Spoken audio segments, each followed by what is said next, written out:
بسم اللہ الرحمن الرحیم۔ السلام علیکم۔ پرانے زمانے میں بنی اسرائیل کا ایک بادشاہ تھا جو کافر ہونے کے ساتھ ساتھ بہت ظالم بھی تھا، جو لوگوں کو خنزیر کا گوشت کھانے پر مجبور کرتا تھا، اور جو آدمی انکار کرتا تو اسے سخت سزائیں دے کر ہلاک کروا دیتا۔ پھر اس زمانے کے سب سے بڑے عابد کو بادشاہ کے پاس لایا گیا۔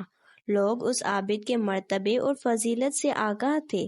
لوگ نہیں چاہتے تھے کہ اس عابد بزرگ کو بادشاہ کی طرف سے کوئی تکلیف پہنچے۔ چنانچہ ایک سپاہی نے عابد سے کہا کہ آپ مجھے ایک بکری کا بچہ ذبح کر کے دیں۔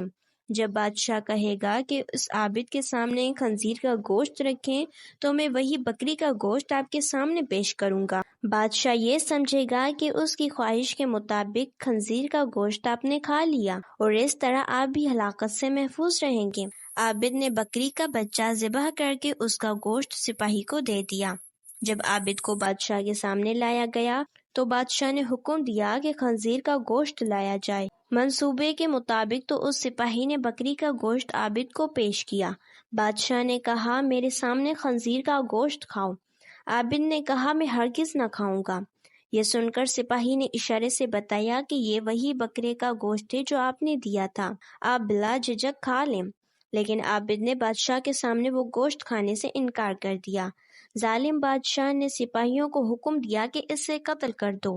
جب عابد قتل کے لیے لے جانے لگے تو وہی سپاہی قریب آیا اور کہا آپ نے گوشت کیوں نہیں کھایا؟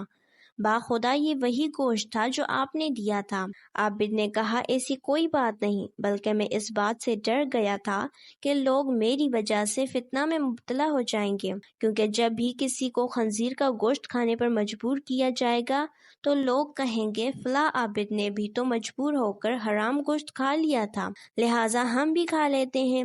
اس طرح لوگ میری وجہ سے بہت بڑے فتنے میں مبتلا ہو جائیں گے، اور میں لوگوں کے لیے فتنہ ہرگز بننا نہیں چاہتا۔ یہ کہہ کر وہ عابد خاموش ہو گیا اور جلاد نے اس کا سر تن سے جدا کر دیا۔